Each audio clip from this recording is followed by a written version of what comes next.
everybody. Welcome to Fast Money Football on the Parlay. I'm your host, Albert Vartanian, joined by my colleague, Sara Poraria. She's rocking the Barcelona jersey. We're going to be talking about their game today against Galatasaray in the Europa League. It's a second leg. That game is 0-0. Could be Barcelona's biggest game of the season. But, Sara, let's start with the Premier League title race. It's on. Liverpool beat Arsenal yesterday 2-0 at the Emirates. They're now within 1 point of Manchester City. I'm going to ask you this question. It's the easy one everybody's asking. Who are the favorites? Manchester City. Oof. I don't know. You said it was easy. They're still ahead. Is that not the right answer? No, it is the right answer. And according to the bookies, they also still are the favorites. They're minus money. Liverpool plus 175.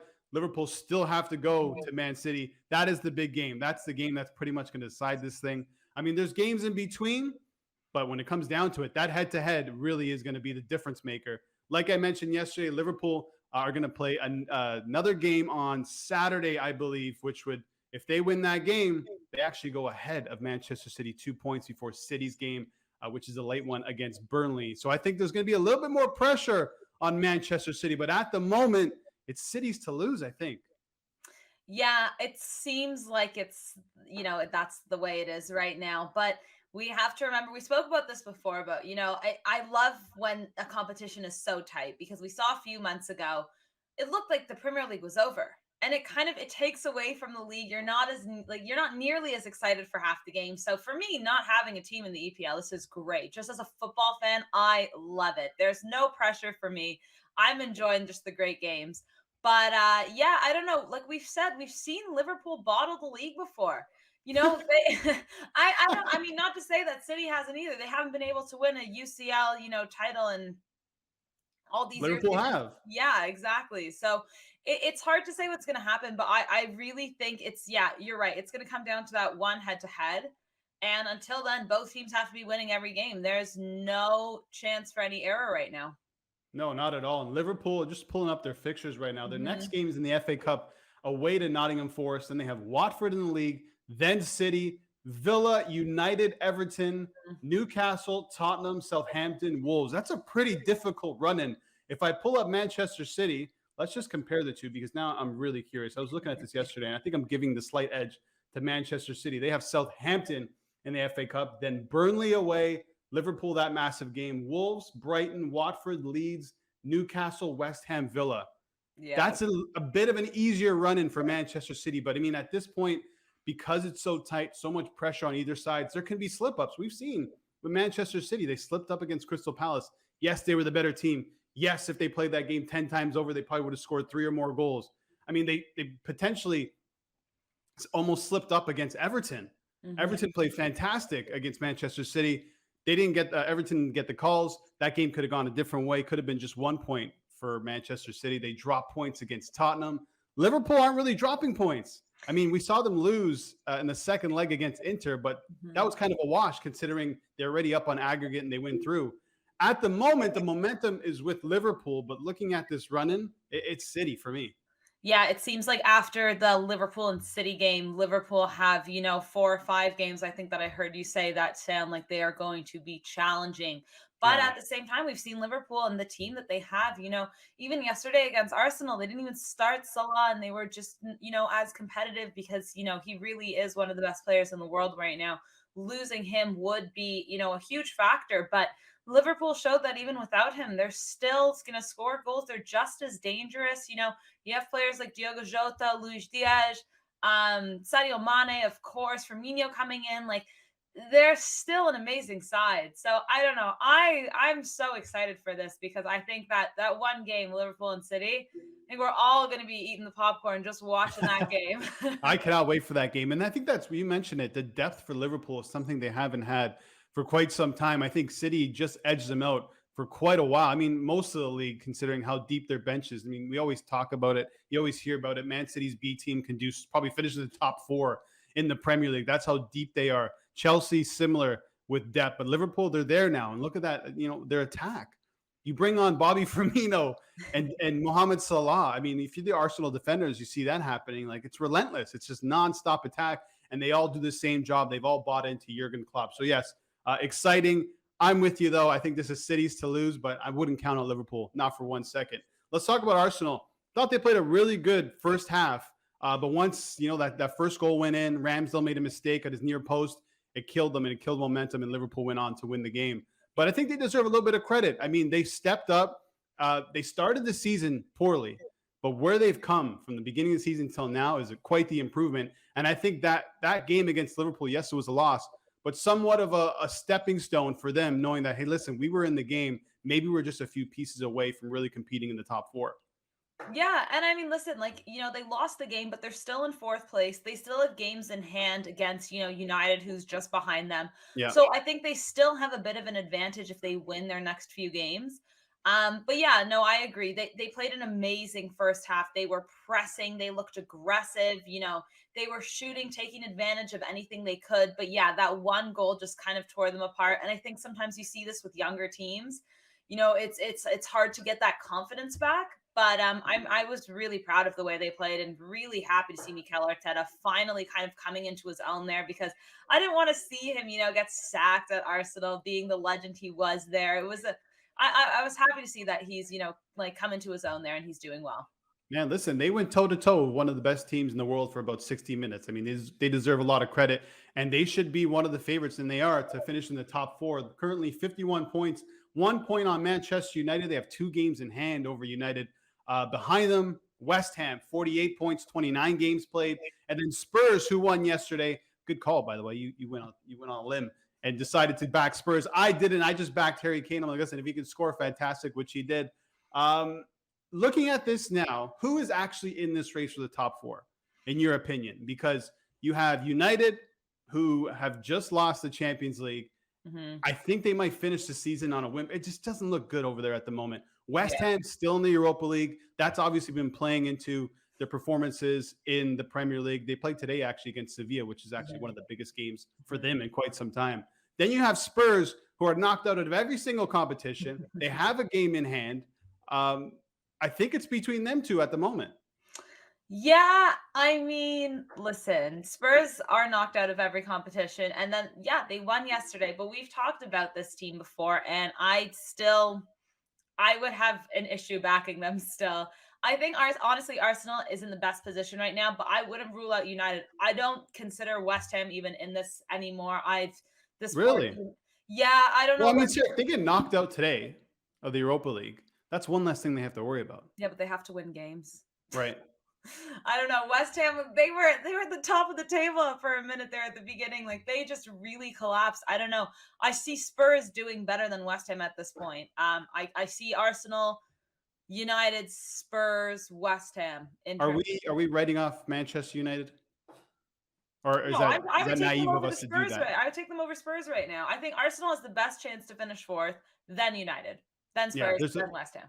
Similar to Liverpool City, there's a big head-to-head still to come, actually, between Spurs and Arsenal, North London derby. That's going to decide a lot. That game could determine who finishes above who. Not saying one of them, if they win that game, will finish in the top 4, but I think that'll determine who finishes above who. Looking at the odds quickly, Arsenal are the favorites, minus 175. Spurs behind them, plus 275. United, plus 333. West Ham, plus 2,000, Sarah. So if you really do like West Ham, you're getting some pretty good value at 20-1. There you go. Yeah, sprinkle a little just to see what happens. Just a little sprinkle? I mean, listen, why not? But yeah, no, I agree with most of that. I think, yeah, I don't know. United and Spurs, I think, are interchangeable right now for me. I don't know either of them. They're not consistent, but definitely Arsenal is my number 1 for 4th as well.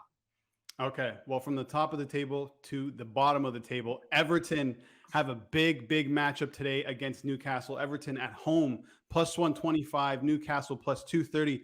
Everton at the moment, level on points with Watford, who are in 18th at the top of the drop zone. Everton are out of the drop zone at the moment on goal differential. This is how bad it's gone. At the moment, I'll say this right out from the top. I can't back Everton based on what I've been seeing. Until they turn it around, I won't be backing them. I see Newcastle winning here. I know it's at Goodison, but we saw what Wolves did. Newcastle, they've been very hot. We talked about what they could do at the transfer window. They went out and bought players. They bought themselves out of the relegation zone, and they got a pretty good coach as well. I can't say the same for Everton. And I know this is a Newcastle win. I couldn't agree more. Listen to this. Before that Newcastle lost to Chelsea on the weekend, which was a little bit controversial, Newcastle were unbeaten in 10 EPL matches. They've been on a roll lately. And then Mm, you have a team like Everton, who hasn't won an EPL match since the middle of February against Leeds, who are also doing like terribly. So I agree. I think Newcastle are just the better side. They're, on a really good streak right now. They have the confidence. Not only did I pick Newcastle to win this game, I'm picking Newcastle to win and Everton not even to score a goal. yeah. Yeah. No, I can't disagree with you. I mean, they have a trouble at the moment scoring goals. I mean, in their last 5, they scored twice. And both of those goals, this is all competitions. Both of those goals came against Bournemouth, National League side Bournemouth. There's a problem up front. Dominic Calvert-Lewin may also not make the starting 11. He might not even make the bench today. He's going to face a fitness test just before the matchup. So keep an eye on that. Even if he's in, he hasn't really been providing much. He hasn't been getting the ball a whole lot either. Maybe in a game like this, we'll see Everton dominate possession a bit more being at home. But it's there's a real issue here. And if you look at their upcoming fixtures, after their FA Cup tie against Crystal Palace, they have Watford, West Ham, Burnley, United, Palace, Leicester, Liverpool, and then Chelsea. At the moment, I can't see them getting points from any of those games. Watford's going to be difficult. That's a relegation battle. That's a 6-pointer. Then you're looking at West Ham, battle for the top 4. They're going to be into it. Burnley, relegation. Manchester United in the top 4. Palace, always a tricky fixture, as we saw against Manchester City. Then they have Leicester City. Okay, who knows what will happen there. Then you have the big derby against Liverpool. Honestly, Frank Lampard's about to go to the championship. I wonder, do you think they sack him? I'm talking before the end of the season. Yeah, I mean, I don't know who would come in such short notice and be able to turn this team around just to stay in the Premier League. Do you get like a specialist like a Sam Allardyce, Neil Warnock, one of these managers who've been there before, can come in and shore up that defense? Maybe. I'm not sure if it's the right answer. I'm just trying to figure out where they go from here. If they lose today, I mean, I've been saying it for so long. I'm like, they're in this battle, but if they lose today, it's gonna make it so much worse. I know they got a couple games in hand, but they're gonna go into a difficult run-in. I think the argument is, what can they lose at this point? Like, what do they really have to lose if they sack, Frank, and they bring in, exactly like you said, a specialist? Because right now it looks like they're going to, they're getting relegated anyways. So maybe you're onto something there. I think, I've been saying this, and this, Frank Lampard was such a poor signing as a coach.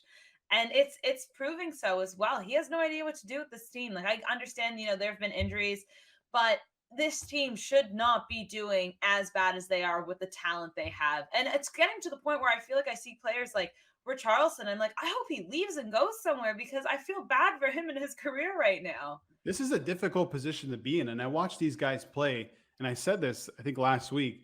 I don't know if they actually believe that they're in a relegation race. And some of these players haven't been there before. Now you can say, well, not many players have been there before. But still, you need a different type of game plan heading into these matches. You see Everton going gung-ho, and we saw what happened to them against Spurs. You play a team like Wolves, you can't break them down. Defensively, they're set up. You're not going to break them down. And when you don't have the confidence, it's even worse. Now adding the pressure of potential relegation, I don't think these players can cope with it. I don't think the manager can cope with it, to be completely honest with you. And now they take on Newcastle, who have been very good, really good team. They were unlucky not to get a point, actually, against Chelsea. They lost 1-0. 14th, 31 points. And like I mentioned, they bought their way out of the relegation zone. They've made some good signings. I can't see Everton winning this game. No. That's it. They're not winning. Give me your bet. What's your bet here? I'm taking Newcastle, and I'm taking them to win and Everton to not even score a goal. Clean sheet. I like that. I'm going Newcastle plus 230, or you can go Newcastle draw no bet plus 134. Pretty good odds. They are away from home. I will give Everton the slight edge in that department, that they're at home. They're going to have Goodison. I mean, those fans are going to be up for it because they don't want their team to go down. You can't have a team like Everton going down who makes this much money, who's established in the Premier League. Amazing fans, amazing ground. They're going to be up for it. So I think I give them the slight edge being at home, but Newcastle just a better team at the moment. Okay, let's go into the Europa League. Couple big games. We're going to talk about two, starting with Galatasaray at home, plus 625 to your Barcelona, minus 260. Were you surprised when you saw this line? No, this is Barcelona's game to lose 100%. Minus 260. You're going to lay the 260. Back my team. They're going to Turkey, 0-0. Okay, the first leg, we'll talk about the first leg. Barca should have won that game, probably by a couple goals. That's how good they were. But you're going into one of the toughest places to play in Europe, and players have said this. Former players have also said that. Going to Galatasaray is very difficult because those fans are on top of you, and it's just a different type of game. And now this is a European competition. This isn't just a league game. This is a knockout tie. I think it's a lot closer than the line suggests. Yeah, I mean, Istanbul is a very tough place to play, and Nef Stadium, like we've seen it, they're going to bring out, the flares, the fans, they're going to pack it. It's probably going to be around 52,000 fans. It's going to be nuts. But Barcelona also realized that if they lose this game, they're out of everything, and they're not winning La Liga. Like, we know this. Our goal right now is just to be in the top 4 so we can be in the UCL next season. So this game for them is like, they have so much to prove. We've started this season being terrible, and now we finally turned it around, and we actually look like a competitive side again. So I think that no matter what, Barcelona are going to use the fans to their advantage. They're going to want to show up. I don't know. To me, this is for sure our game to lose, and I think they should be the winners. There's I don't know. I think the odds are not wrong. I feel like we can say, based on the position that Barcelona is in, that top 4 is equal importance to the Europa League, if not more. Oh, right? Sure. Because top 4, you get into the Champions League, you're going to attract better players. Yes, Barca will always track big players, but being in the Champions League, you get an influx of money, which they need. To get into the Champions League via Europa League, you got to go out and win the whole thing.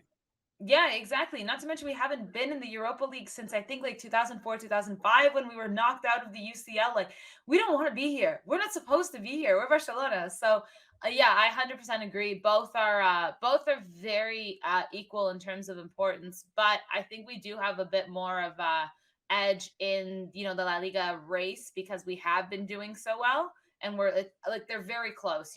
So like the places 5, 4, 3 are pretty like within a couple points of one another. But this is like exactly like you said, like if we're gonna go through, we got to win this whole thing, and we cannot lose to Galatasaray in Europa League. Like, no way. Yeah, a couple of notes on Galatasaray. They beat Besiktas at the weekend, big derby there in Turkey, 2-1. They had a pretty rough start to the year. I was going through some of their form. 5 straight losses, I think, beginning of 2022. They seem to have turned a corner, though. 1 loss since the beginning of February, and they haven't lost a game in the Europa League. That's 11 games, Sarah. This is what I mean. I think this is a different side to what we see in the Turkish league to the Europa League. There's actually a pretty good team there. And, the keeper on loan from Barcelona, he stood on his head at the Camp Nou. And I think that he had a point to prove, in which that must burn Xavi to see, a player from his team keeping the goals to 0-0 in that game. But Galatasaray, I think, is a formidable team, very good side. I can't back minus 260 for Barca. I mean, it's up to you. I think it is going to be a good game. I think it's going to be a tight game, but I still see Barcelona winning this game. Like, they should be the winners. I think you could argue that, maybe you can go both teams to score, because Gala are also, they're going to want to prove to their home fans. They're going to want to fight for it just as much. But I think Barcelona, talent-wise, especially, finally, like, we're kind of not relying on all these injured players. We have players on the bench too that we can sub in, and I think this is going to be a very important thing for Xavi, because I think Barcelona are going to want to come out, score first, and then try and move on that, because with the game on the weekend, El Clasico, I think the idea is that we're going to make a lot of subs because we don't want to see injuries. We don't want anyone to be tired right now. Piqué, we're not even sure if he's going to be playing, which is a huge loss, but I think they also want to keep him for Clasico, because Piqué loves to play against Real Madrid. He's the epitome of a Catalan person. So I don't know. It's going to be, I think the lineup is going to be really telling. And also I think we're going to see a lot of subs from Barca, knowing what we have in 4 days. So what's more important then for Barca at the moment? This Europa League tie or El Clasico on the weekend? You can't, we lost to Real Madrid in the fall, and we played horribly. We can't do it again. There's no way. We have to fight with, everything we have. So that's what I'm saying. I think Barca have to go in guns blazing in the first half, try and score 2 to get a bit of a deficit so we can make subs and rest players for the weekend. With that thinking, I'm definitely going to be backing Galatasaray to qualify. I'm just kidding. I'm going to go with the draw, though. I just think that number's too big at the moment. I can get plus 425, almost plus 450 on the draw.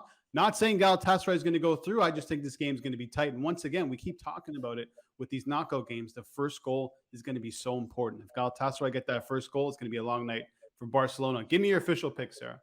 So I'm going Barca to win, both teams to score. And if you want the sprinkle, go Aubameyang, anytime goal scorer. I feel a flip coming. All right, next game, big one. Lyon plus 130, FC Porto plus 205. This one in France. I will say this: I totally underestimated Lyon. They beat Porto 1-0 in that first leg. They were so good. They could have scored a couple, to be completely honest with you. But this line, I think the bookies got it wrong. I think it should be a lot closer. Getting plus 205 on Porto. You can get plus 220, plus 225 at different books. I think Porto can win this game. I just don't see Lyon beating them twice over 2 legs. Yeah, I agree as well. I mean, I remember when we spoke about this last week, I guess now, we both were saying, yeah, Porto's we kind of just wrote them off, really. We did. No, we really did. But listen, again, I think this a lot has to do with this like tournament style play. But I know Lyon has the advantage right now. I know they're at home, but they haven't been that good at home. They've only won 3 of their last 9 games at home. They're in 10th place. So I don't know if that, is a good thing or a bad thing because they're not really focused on Ligue 1 right now. But meanwhile, Porto are coming off winning their last 10 matches. I think they are a better side. They have a little bit to come back, the 1-0, but I think Porto should win this game. I think, you said, it's going to be closer, but I still see them winning. Yeah, big news for Porto. Pepe may not play. He's going to face a fitness test. He went down injured in that first leg. They won their matchup this weekend against Tondela 4-0. So they're scoring goals, like we mentioned. They can really score goals defensively. They're pretty good. But heading into Lyon, I think they're going to go in with some confidence based on how they played in the first leg. Where Porto, they weren't that bad. They were outplayed by Lyon, who was the better side that day. But I think over 2 legs, I think Porto can win at least one of them. Even if it goes into extra time or penalties, I think Porto can come through. The home form for Lyon has been a big issue. Back-to-back home losses. And it seems like all their eggs are in the Europa League basket. This is another team that's unbeaten in the Europa League. 6 wins, 1 draw. So if you're looking at it from that point of view, Lyon is the favorite for that reason, and obviously being up 1-0. But I'm just backing Porto, and not gonna lie, I also have a future in on Porto at plus 2,500 to win the whole thing. So we need that to come through. My bet here: Porto draw no bet plus 150, and Porto to qualify plus 350. I think, Porto to qualify is what I'm going for as well. But I also expect Lyon to get on the scoreboards, take both teams to score. Sprinkle for my boy, Mehdi Taremi, the Iranian legend, to score anytime. You heard it. Little sprinkle from both sides. Okay, that's it for Fast Money Football. I've been your host, Albert Vartanian, with my partner over here, Sara Poraria. Guys, make sure you follow her on Twitter at Sara Poraria. You can follow me at The Real Bird V, and head over to parlay.tv for more parlay content.